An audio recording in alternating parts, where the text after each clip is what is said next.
Good morning, नमस्कार दोस्तों। आप सभी का स्वागत है डेली करंट अफेयर्स में। 19 जुलाई के करंट अफेयर्स आपके सामने सुबह के फिक्स 8 बजे हैं। आपको बता दूं सुबह के फिक्स 8 बजे हैं और यह क्लास डेली सुबह 8 बजे होती है। यूपी के मतलब स्टेट के सभी एग्ज़ाम और एसएससी पुलिस एमटीएस सभी एग्ज़ामों की क्लास है ये। इसमें करंट अफेयर्स में सभी के लिए लाता हूँ और इसमें बता दूं कि ये जो क्लास है आपके सामने बाइलिंगुअल रूप में लाता हूँ। इंग्लिश और हिंदी मीडियम दोनों के बच्चों के लिए है, ये दोनों देख सकते हैं इसे। और अब मैं क्लास को स्टार्ट करता हूँ। इसमें पहले करंट अफेयर्स के साथ अगर किसी चैनल को सब्सक्राइब नहीं किया है तो प्लीज़ रिक्वेस्ट है चैनल को सब्सक्राइब करें और वीडियो को एंड तक देखें।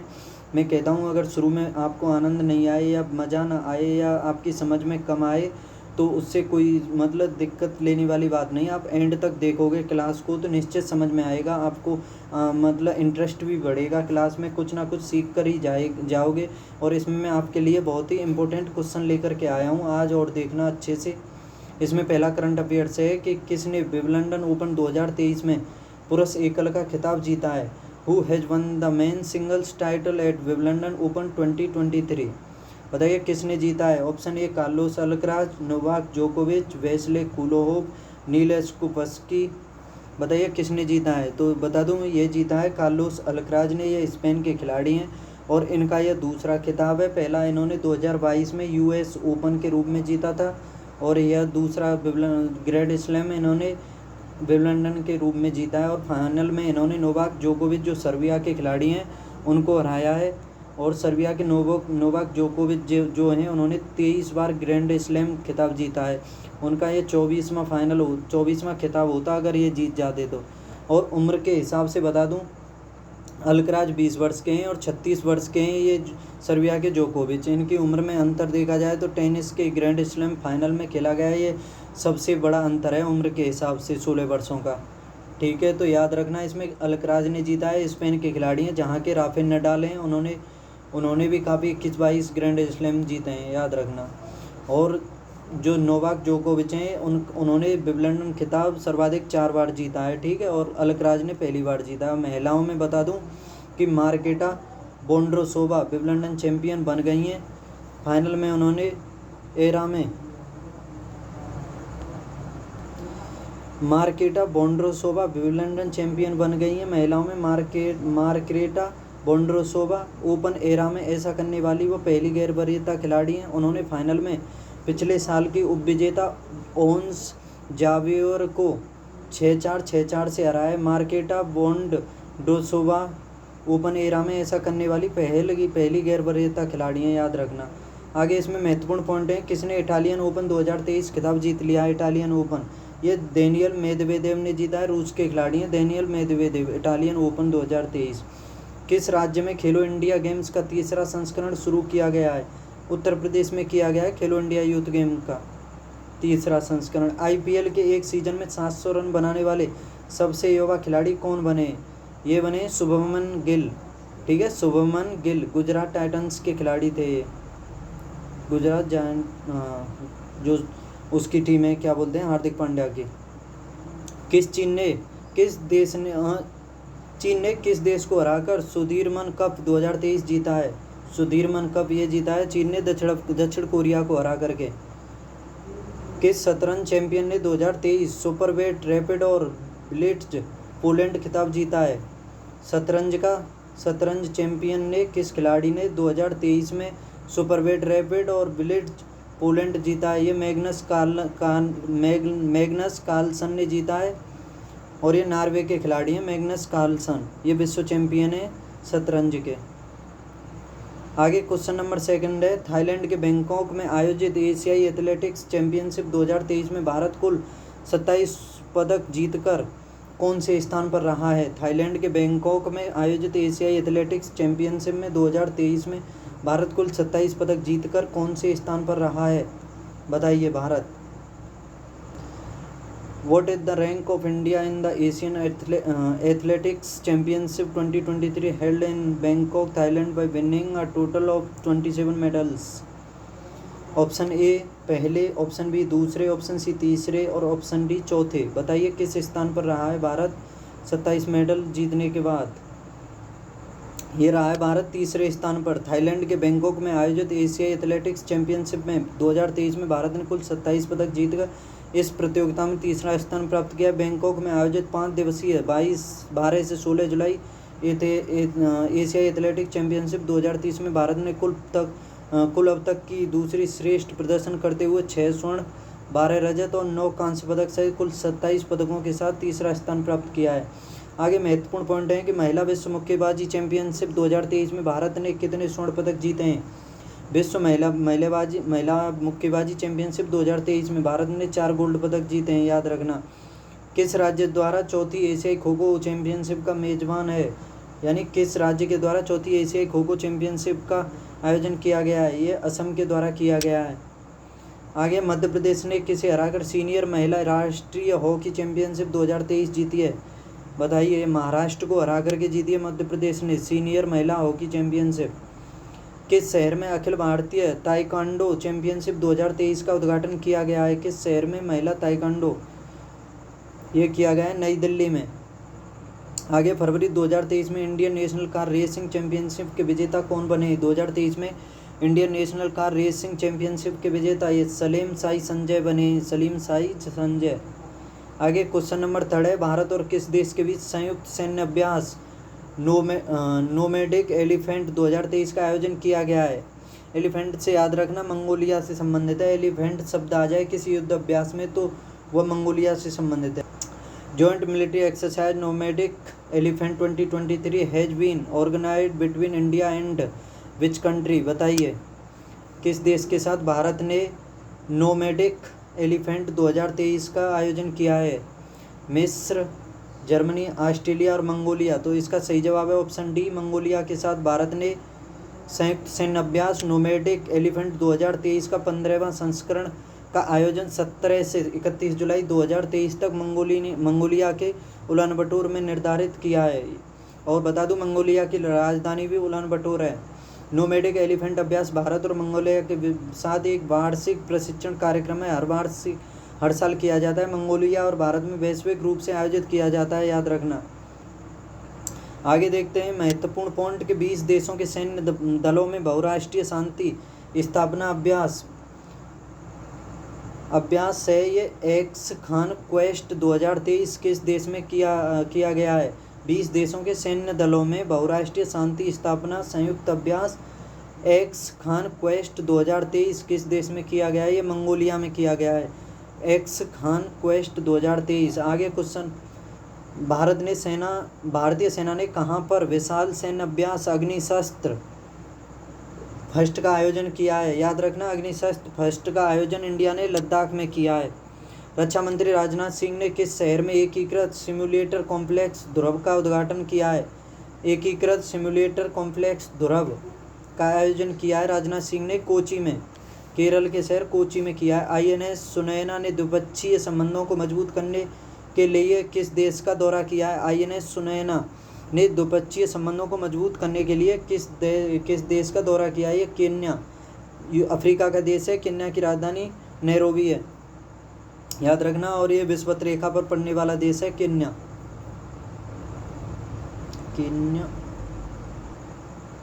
आगे देखते हैं क्वेश्चन नंबर 4 है इसमें कि 4 रनवे वाला भारत का पहला हवाई अड्डा कौन सा बना है। बताइए, 4 रनवे वाला भारत का हवाई अड्डा।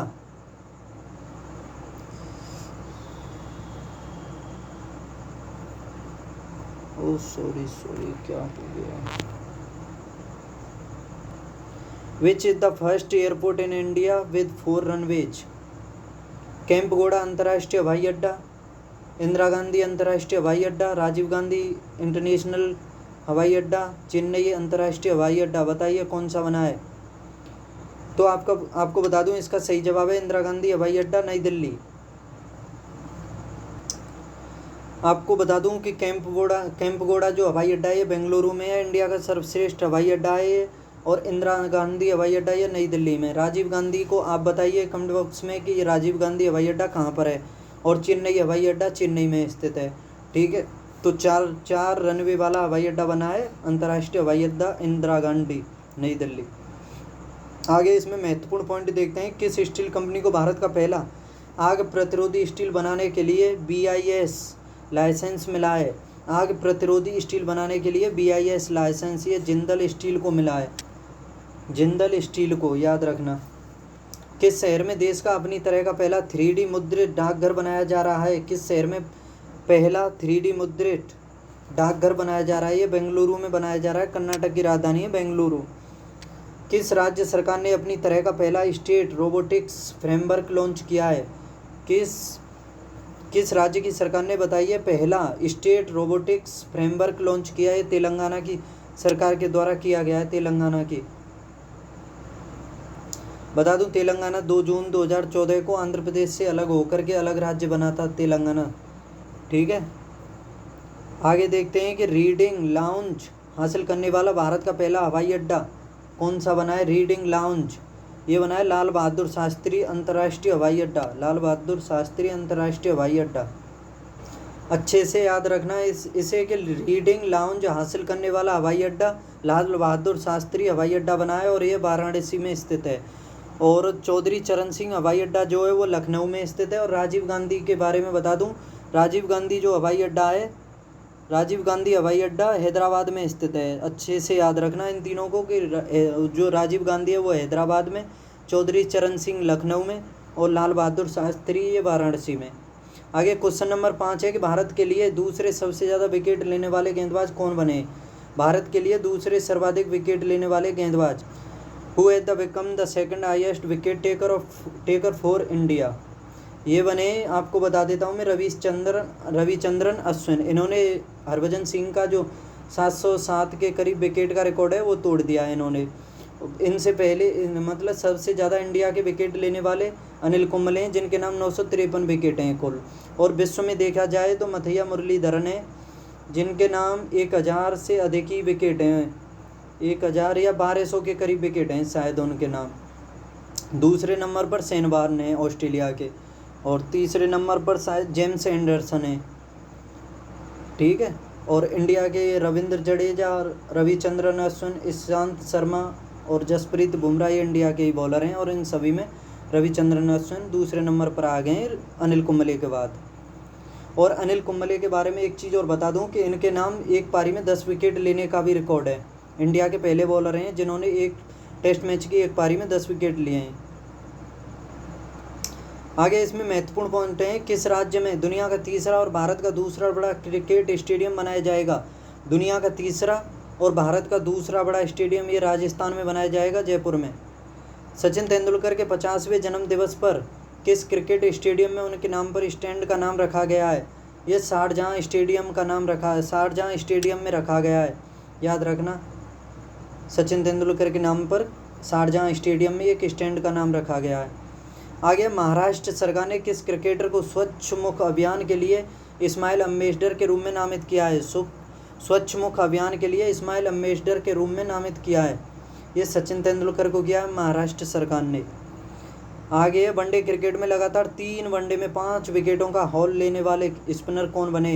ये वानिंदु हसरंगा श्रीलंका के स्पिनर बॉलर हैं। इन्होंने 3 मैचों में लगातार 5-5 विकेट लिए हैं। आगे इसमें महत्वपूर्ण क्वेश्चन है कि भारत और मंगोलिया सेनाओं के बीच संयुक्त सैन्य अभ्यास शुरू किया गया है, जो मैंने आपको बता दिया। भारत और मंगोलिया के बीच संयुक्त सैन्य अभ्यास का 15वां संस्करण, जिसका नाम है नोमाडिक एलिफेंट, 2023 17 से 31 जुलाई 2023 तक आयोजन किया गया उलानबाटर में। विश्व अंतर्राष्ट्रीय न्याय दिवस 17 जुलाई को मनाया जाता है, याद रखना। World day of international justice 17 जुलाई 2023। 17 जुलाई से 1998 को रोम संविधि को अपनाने की याद में प्रत्येक वर्ष 17 जुलाई को अंतर्राष्ट्रीय आपराधिक न्याय दिवस मनाया जाता है, जिसने अंतर्राष्ट्रीय आपराधिक न्यायालय की स्थापना की। और ऋतुराज गायकवाड़ 19वें एशियाई खेलों में भारतीय क्रिकेट टीम की कप्तानी करेंगे, याद रखना। भारतीय क्रिकेट पुरुष टीम की कप्तानी ऋतुराज गायकवाड़ को दी गई है, और महिलाओं में हरमनप्रीत कौर को। आगे क्वेश्चन नंबर 6, स्किल इंडिया परियोजना ने किस राज्य या केंद्र शासित प्रदेश की लुप्त हो रही नमदा कला को सफलतापूर्वक पुनर्जीवित किया है? स्किल इंडिया परियोजना ने किस राज्य या केंद्र शासित प्रदेश की लुप्त हो रही नमदा कला को सफलतापूर्वक पुनर्जीवित किया है, बताइए। Option A Jammu Kashmir, B Haryana, C Nai Delhi या डी पंजाब। तो आपको बता दूं इसका सही जवाब है ऑप्शन ए जम्मू कश्मीर। जम्मू कश्मीर में किया गया प्रधानमंत्री कौशल विकास योजना पहल के तहत कश्मीर के नमदा शिल्प को सफलतापूर्वक पुनर्जीवित किया जा रहा है और यूनाइटेड किंगडम को निर्यात के लिए नमदा कला उत्पादों का पहला बैच भेज दिया गया है। याद रखना, जम्मू कश्मीर में। प्रधानमंत्री मोदी ने कहाँ भारत की पहली जल मेट्रो परियोजना को हरी झंडी दी है? ये कोची में दी गई है, कोची में केरल में दी गई है नरेंद्र मोदी के द्वारा पहली जल मेट्रो परियोजना को। कहाँ पर उत्तर भारत की सबसे बड़ी तैरती सौर परियोजना का उद्घाटन किया गया है? ये चंडीगढ़ में किया गया है, याद रखना। आगे, किस केंद्रीय मंत्री ने अरावली ग्रीन वॉल परियोजना का शुभारंभ किया है? किस केंद्रीय मंत्री ने अरावली ग्रीन वॉल परियोजना का शुभारंभ किया है? भूपेंद्र यादव के द्वारा केंद्रीय मंत्री हैं, इन्होंने अरावली ग्रीन वॉल परियोजना का शुभारंभ किया है, भूपेंद्र यादव ने। विश्व बैंक ने दक्षिण एशिया में अपनी पहली सड़क सुरक्षा परियोजना की शुरुआत की है विश्व बैंक ने। यह ढाका में की है, बांग्लादेश की राजधानी है ढाका। क्वेश्चन नंबर 7 है, किस राज्य के तुलजा भवानी मंदिर में श्रद्धालुओं के लिए ड्रेस कोड लागू किया गया है? बताइए, किस राज्य का है तुलजा भवानी मंदिर जिसमें श्रद्धालुओं के लिए ड्रेस कोड लागू किया गया है? बताइए, in which states Tulja Bhavani temple the dress code has been implemented for the devotees? Option A Madhya Pradesh, option B Maharashtra, option C Rajasthan या ऑप्शन डी हरियाणा। बताइए, किस राज्य में तुलजा भवानी मंदिर में श्रद्धालुओं के लिए ड्रेस कोड लागू किया गया है? ये महाराष्ट्र में किया गया है। तुलजा भवानी मंदिर संस्थान ने मंदिर परिसर में कई जगहों पर इस तरह के बोर्ड लगाए हैं। मंदिर प्रांगण में बोर्ड लगा दिए गए हैं कि देह प्रदर्शन करने वाले, भड़काऊ, अशोभनीय और भद्दे कपड़े पहनने वालों के साथ ही हाफ पैंट बरमूडा पहनने वालों को मंदिर में प्रवेश नहीं दिया जाएगा। दिलचस्प बात यह है कि अक्टूबर 2018 में नवरात्रि उत्सव के दौरान कोल्हापुर महालक्ष्मी मंदिर के संबंध में इसी तरह का निर्णय लिया गया था। महत्वपूर्ण पॉइंट है, भारत के किस राज्य में दुनिया का पहला 3D प्रिंटेड मंदिर बनाया जाएगा? ये तेलंगाना में बनाया जाएगा, दुनिया का पहला 3D प्रिंटेड मंदिर। भारत के किस राज्य में 2025 तक दुनिया का सबसे बड़ा रामायण मंदिर बनाया जाएगा? 2025 तक दुनिया का सबसे बड़ा रामायण मंदिर ये बिहार में बनाया जाएगा।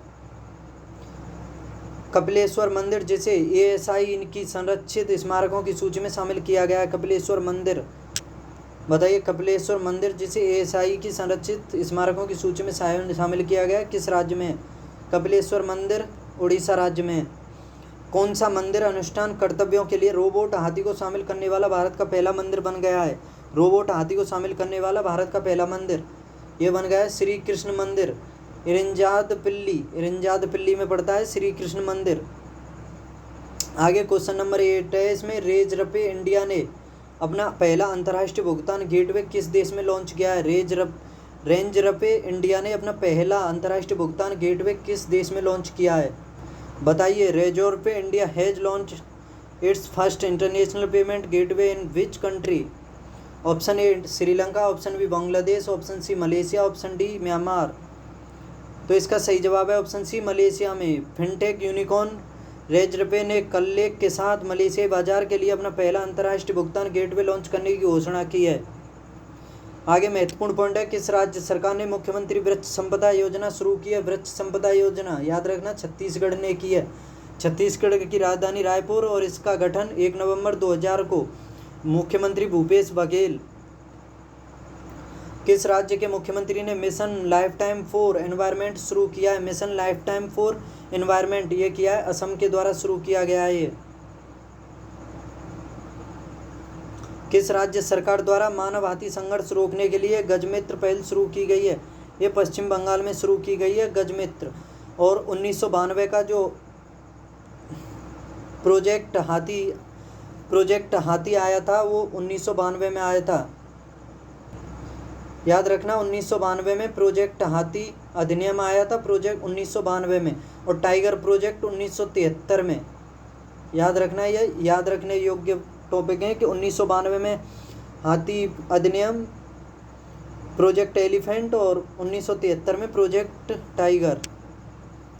आगे विदेश राज्य मंत्री मीनाक्षी लेखी ने किस देश में भारत महोत्सव का वर्चुअली उद्घाटन किया है? कुवैत में किया है इन्होंने। आगे क्वेश्चन नंबर 9 है, अंतर्राष्ट्रीय नेल्सन मंडेला दिवस कब मनाया जाता है? नेल्सन मंडेला ये मनाया जाता है 18 जुलाई को, याद रखना। नेल्सन मंडेला दिवस हर साल 18 जुलाई को संयुक्त राष्ट्र ने 2009 में दक्षिण अफ्रीका के रंगभेद विरोधी कार्यकर्ता नेल्सन मंडेला को सम्मानित करने के लिए 18 जुलाई को नेल्सन मंडेला दिवस के रूप में घोषित किया, जिन्होंने 1994 से 1999 तक राष्ट्रपति के रूप में अफ्रीका में कार्य किया था। आगे महत्वपूर्ण पॉइंट है कि 19 अप्रैल को मनाया जाता है विश्व लीवर दिवस, 21 अप्रैल को राष्ट्रीय सिविल सेवा दिवस। 21 अप्रैल 1993 को सिविल सेवा की शुरुआत की गई थी और लॉर्ड कॉर्नवालिस को सिविल सेवा का पिता कहा जाता है, याद रखना। और 22 अप्रैल को विश्व पृथ्वी दिवस और 22 मई को जैव विविधता दिवस मनाया जाता है। 22 अप्रैल को पृथ्वी दिवस, 22 मार्च को बताओ क्या मनाया जाता है? 22 मार्च को मनाया जाता है जल दिवस, ठीक है। 22 मार्च को जल दिवस, 22 अप्रैल को पृथ्वी दिवस और 22 मई को जैव विविधता दिवस। 23 अप्रैल को अंग्रेजी भाषा दिवस मनाया जाता है। 24 अप्रैल को बनाया जाता है राष्ट्रीय पंचायती राज दिवस, पंचायती। आगे 25 अप्रैल को मनाया जाता है विश्व मलेरिया दिवस और 26 अप्रैल को विश्व बौद्धिक संपदा दिवस। 29 अप्रैल को अंतर्राष्ट्रीय नृत्य दिवस। आगे क्वेश्चन नंबर 10 है, इसमें किस भारतीय क्रिकेटर ने वेस्ट इंडीज के खिलाफ विदेश में टेस्ट डेब्यू पर सर्वाधिक रन बनाने का रिकॉर्ड अपने नाम कर लिया है? बताइए किस भारतीय खिलाड़ी ने अपने डेब्यू मैच में और प्रथम मैच की पहली पारी में सर्वाधिक रन बनाने का अपने नाम रिकॉर्ड कर लिया है? बताइए which Indian cricketer hold the Indian record for most run on overseas test debut against West Indies? Option A Shikhar Dhawan, Hardik Pandya, Yashasvi Jaiswal या ईशान किशन। तो आपको बता दूं इसका सही जवाब है ऑप्शन सी, यशस्वी जायसवाल। इन्होंने वेस्ट इंडीज़ के खिलाफ पहली पारी में 171 रन बनाए हैं, जिसमें इंडिया पारी और 141 रन से इस मैच को जीत गया है, ठीक है। आगे महत्वपूर्ण पॉइंट देखते हैं, किस राज्य में खेलो इंडिया गेम्स का तीसरा संस्करण शुरू किया गया है? यह उत्तर प्रदेश में किया गया है। आईपीएल के एक सीजन में 700 से अधिक रन बनाने वाले पहले युवा बल्लेबाज शुभमन गिल। चीन ने किस देश को हराकर सुधीरमन कप खिताब? दक्षिण Korea. Magnus Carlsen Superbet rapid cup के विजेता। और आगे महत्वपूर्ण क्वेश्चन है कि विश्व की सबसे बड़ी नदी कौन सी है? ये अमेजन है, याद रखना। और बिलग्राम के युद्ध में शेरशाह ने किसे पराजित किया था? हुमायूं को पराजित किया था बिलग्राम के 1940 में। विश्व की सबसे बड़ी नदी कौन सी है? ये अमेजन है। क्षेत्रफल के आधार पर मतलब बहाव के और लंबाई में नील नदी है। केरल के पर्यटन विभाग का आदर्श वाक्य क्या है? इसका आदर्श वाक्य है ईश्वर का अपना देश। केरल का जो पर्यटन विभाग है उसका आदर्श वाक्य है ईश्वर का अपना देश। आगे स्वतंत्र भारत के प्रथम वित्त मंत्री कौन थे? ये जॉन मथाई थे स्वतंत्र भारत के, ठीक है, याद रखना। सबसे हल्का धात्विक तत्व कौन सा है? ये लिथियम है। और सबसे भारी बताओ? सबसे भारी तत्व है ओस्मियम और सबसे हल्का है लिथियम। संविधान सभा ने किसे प्रारूप समिति का अध्यक्ष बनाया?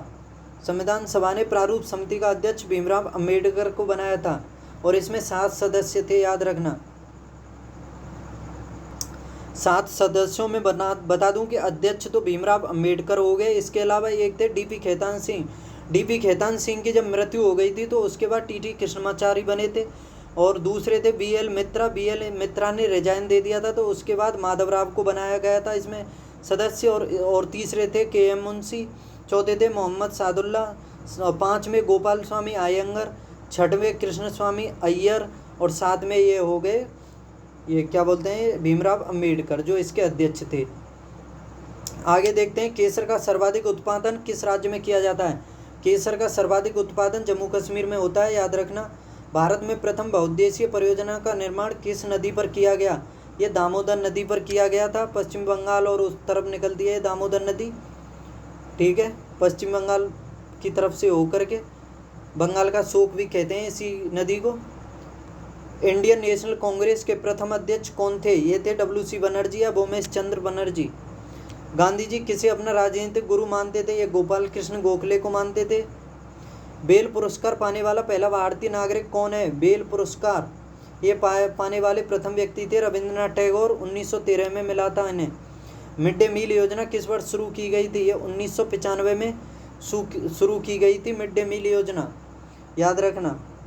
तो दोस्तों 19 जुलाई के ये करंट अफेयर्स मैंने आपके सामने देखे, बताइए कैसे लगे, क्या समझ में आया, कितने काम की चीज़ आपको अच्छी लगी, बताइए। लाइक शेयर ज़रूर कीजिए अगर आपको अच्छी लगी और चैनल को सब्सक्राइब नहीं किया है तो प्लीज़ चैनल को सब्सक्राइब ज़रूर करें और पढ़ते रहें, हंसते खेलते मुस्कुराते रहें। कल मिलते हैं 20 जुलाई के करंट अफेयर्स के साथ, तब तक के लिए बाय।